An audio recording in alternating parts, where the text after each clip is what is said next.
Hola amigos, los saluda Josecito, recuerden que estamos en Twitter y Facebook. Se agradece apoyo. Bueno, a lo nuestro.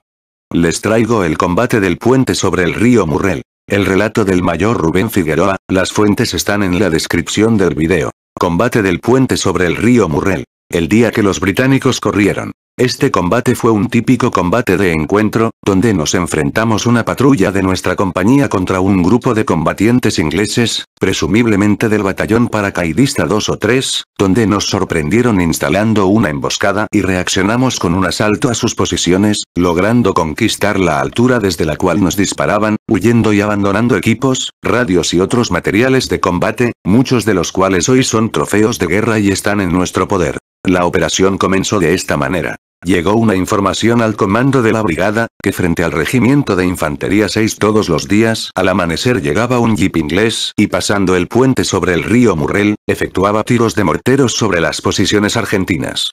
Un piloto de Pucará había observado a 500 metros del puente y en la orilla oeste del mismo río, un pequeño bivac enemigo, cuya misión sería la observación adelantada para el inminente ataque sobre Puerto Argentino. Castagneto, jefe de la compañía de comandos 601, luego de escuchar las apreciaciones de situación de su plana mayor, decidió realizar un golpe de mano sobre el bivac y obtenerles una emboscada en el citado puente.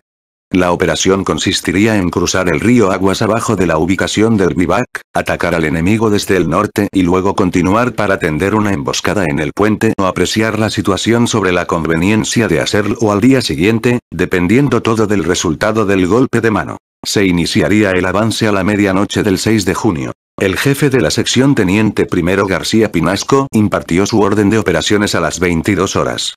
A consecuencia de la orden impartida por el jefe de la compañía, los integrantes de la plana mayor, entre los que estaba yo como segundo jefe y oficial de operaciones, debíamos acompañar a cada sección de combate en las distintas misiones para adquirir experiencia y sacar conclusiones del propio asesoramiento realizado en la etapa del planeamiento. En esta oportunidad tuve la suerte de haber sido designado para marchar como acompañante. Salimos hacia las primeras líneas defensivas de nuestras tropas en 3 Jeep Land Rover y motos Kawasaki.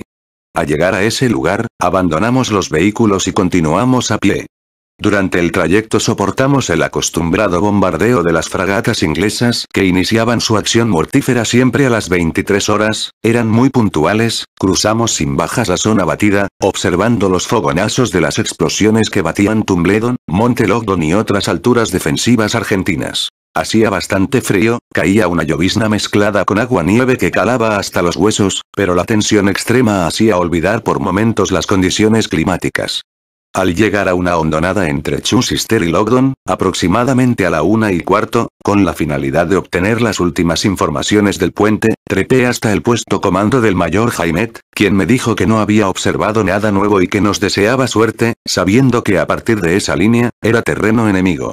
A partir de allí preparamos el ataque, ya que seguramente chocaríamos en algún lugar y en cualquier momento. Continuamos la marcha a pie, atravesando los campos minados colocados para la defensa de nuestras primeras líneas, guiados por el teniente Anadón, conocedor de la zona.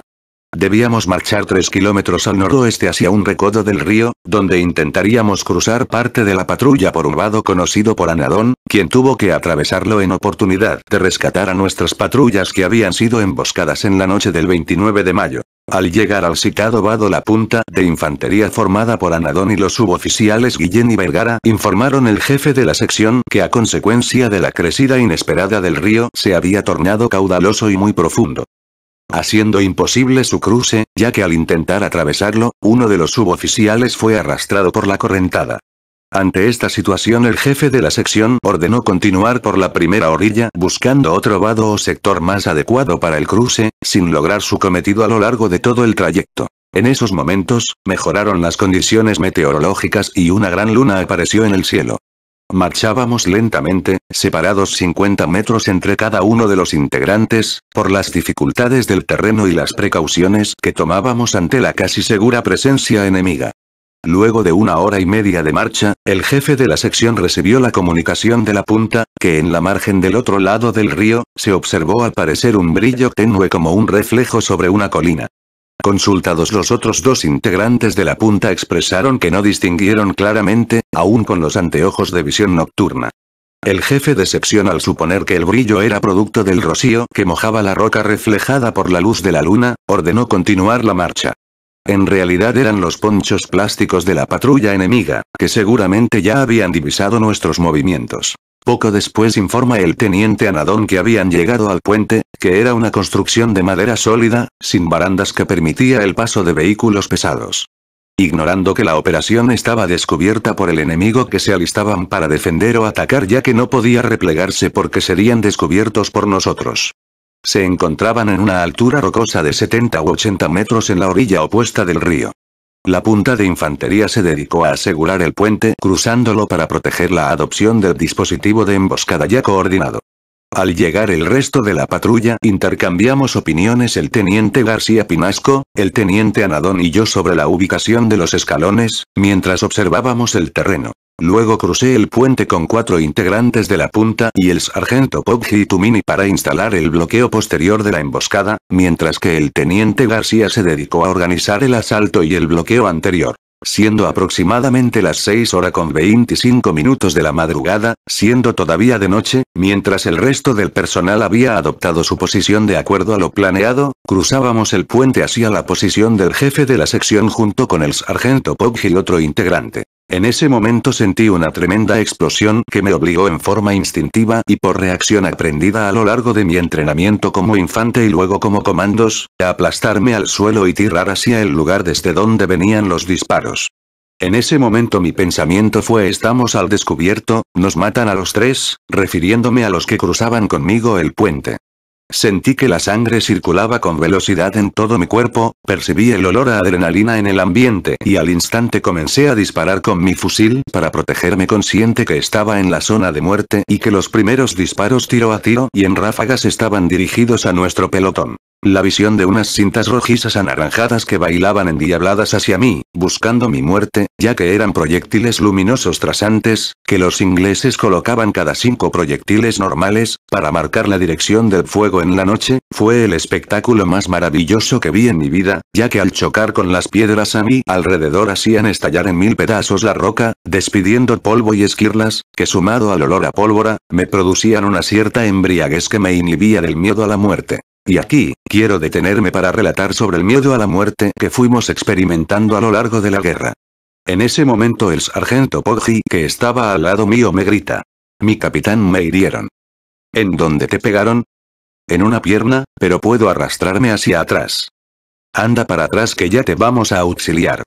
Tumini, que estaba cerca, gritó. Yo lo ayudo y me repliego con él. Yo continué disparando hasta que se me trabó el fusil en medio del combate y quedé sin posibilidades de cubrirme por el fuego, que gracias a Dios se había desviado hacia los otros integrantes de la patrulla, quienes de inmediato comenzaron a disparar y nos aliviaron la presión del fuego inicial. Los británicos hacían fuego con 2 ametralladoras y 6 fusileros desde una colina de rocas a unos 70 metros del puente, con un número de efectivos similar a nuestro pelotón. Afortunadamente por instrucción estábamos dispersos en bloqueo anterior y posterior, solo nosotros 3 estábamos cruzando el puente y sin cubiertas adecuadas, el resto todos estaban cubiertos en las rocas o promontorios del terreno. Me fui replegando a retaguardia buscando cubiertas, mientras escuchaba el nutrido intercambio de disparos y logré percibir explosiones en las posiciones inglesas que las efectuaba Anadón con las granadas PDF disparadas con su fusil. De a poco fue cesando el fuego de las ametralladoras enemigas, pero seguíamos soportando los balazos de los fusileros. Ello nos dio la pauta de que se estaban replegando, posiblemente a consecuencia de las bajas sufridas. Al llegar a la posición que tenía el jefe de sección García Pinasco, le grité: «García, vamos a asaltarlos a estos hijos de puta». Sentía una gran excitación y bronca a la vez, y luego de ponernos de acuerdo, avanzamos y cruzamos el puente para organizar el escalón que quedó del otro lado para iniciar el asalto. Yo había tomado el mando al ser el más antiguo. Para ese entonces, comenzaba a notarse una tenue claridad. Anadón nos informó que había colocado 2 o 3 impactos de granadas en la posición enemiga. Aproveché la ocasión para comunicarle que apreste a su personal porque pasaríamos a asalto a los efectos de evitar que se escape el enemigo, ya que de acuerdo a mi entender se estarían replegando. De inmediato, este oficial hizo formar en cadena a su grupo: Vergara, Suárez, Quinteros y 2 hombres de gendarmería. La misión consistía en marchar a la carrera en formación de cadena y rodearlos por ambos lados del promontorio rocoso con el objeto de aniquilarlos a todos. Previamente por radio les ordenamos al resto de la patrulla que permanecía al otro lado del río, que nos debían apoyar con sus fuegos durante la ejecución del asalto. Cuando todo estaba listo, levanta el brazo derecho e impartí la orden. Al asalto carajo, vamos a hacerlos mierda a estos hijos de puta. Todos corrimos con gran decisión disparando nuestro armamento desde la cadera en automático, cadencia de tiro parecido al de la ametralladora, y profiriendo gritos para darnos ánimo y amedrentar a los británicos. También el otro grupo nos apoyaba con sus fuegos. Al llegar a la posición enemiga, pudimos comprobar que se habían replegado rápidamente, llevándose a sus heridos, dejando abandonado el armamento todos sus equipos, radios, mochilas, carpas, etc., lo que habla a las claras de una huida precipitada ante nuestro asalto. Ante la contundencia de nuestro ataque, también dejaron una radio encendida que utilizaban para comunicarse con el comando superior. Luego de un cauteloso y minucioso reconocimiento de la posición y zonas aledañas, hallamos 8 mochilas, bolsas, camas, paños de carpa y sangre en la posición. Inmediatamente se solicitó a Puerto Argentino la asistencia del médico de la compañía de comandos para evacuar al herido y la radio capturada. Más tarde se escuchó tráfico de comunicaciones enemigas, en donde solicitaban helicópteros para evacuar heridos. Al rato visualizamos a unos 3 o 4 kilómetros una bengala y el descenso de un helicóptero británico Sea King con el distintivo blanco de sanidad, para evacuar los heridos. Una vez controlada el área se efectuó una revisión detallada del lugar y de los equipos abandonados, encontrándose claves de comunicaciones, vestuario, una boina colorada del regimiento de paracaidistas 3, guantes de paracaidista, máquina de fotos con rollo en su interior y además una pequeña bandera inglesa que fue a adornar el puesto comando de la compañía en Puerto Argentino. Como comenzaba a aclarar, se tornaba peligroso permanecer infiltrados en territorio enemigo y más, habiendo combatido y ser detectados por las tropas británicas, que se aprestaban a ejecutar el ataque final. Cargamos todo el material capturado y nos replegamos unos 700 metros hacia nuestras propias filas, instalándonos en un peñasco de piedras.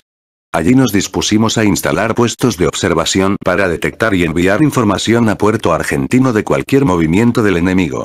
En ese lugar y más relajados, devoramos los exquisitos alimentos envasados de los británicos como compota de manzana disecada, chocolates, nueces, galletitas, pasas de uva, etc. El herido fue llevado a retaguardia en moto, informando el médico de la compañía Dr. Llanos, que un proyectil le había atravesado la pantorrilla sin tocar los huesos. El estrés post-combate nos estaba aflojando psíquicamente y el cansancio comenzaba a sentirse en el cuerpo, no obstante lo cual, el jefe de la sección ordenó a 3 integrantes que volvieran al lugar con la misión de realizar una revisión final aprovechando la claridad del día, obteniendo resultados negativos. Más tranquilo y recuperado del shock bélico, me di cuenta del riesgo que habíamos corrido, impulsado por el fragor del combate y la ira del momento, pensé un poco en la temeridad, concluyendo que estas acciones muchas veces deciden las victorias ya que este asalto fue inesperado y sorpresivo para ellos, lo más prudente hubiera sido seguir aferrándolos por el fuego y asaltarlos con la claridad rodeando el objetivo.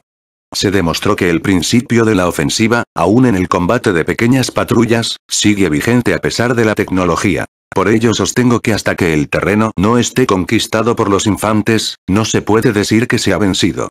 Ya en pleno día y con los puestos de observación instalados, observamos a la distancia vehículos británicos moviéndose cerca de Monte Kent, Arrier y Chichester, varios helicópteros desplazando piezas de artillería colgados, y tropas moviéndose en varios lugares del terreno. Era impresionante el despliegue preparatorio para el asalto final a las alturas cercanas y defendidas por nuestros camaradas.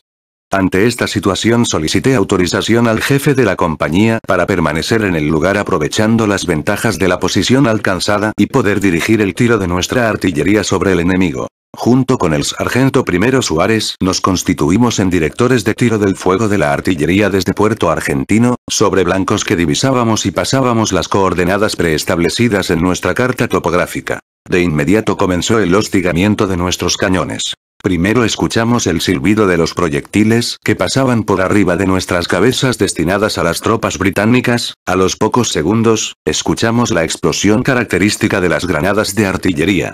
Según nos enteramos después, parece ser que este fuego dirigido por nosotros batieron el puesto comando del mismo Jeremy Moore, el comandante enemigo, en una primera oportunidad. Otra nueva concentración de nuestra artillería obligó nuevamente al general Moore a abandonar su segundo emplazamiento. Luego de la rendición, según cuenta el mayor Betoyi, el general Moore le preguntó al general Menéndez sobre el equipo radioeléctrico que había detectado su puesto comando en 2 oportunidades.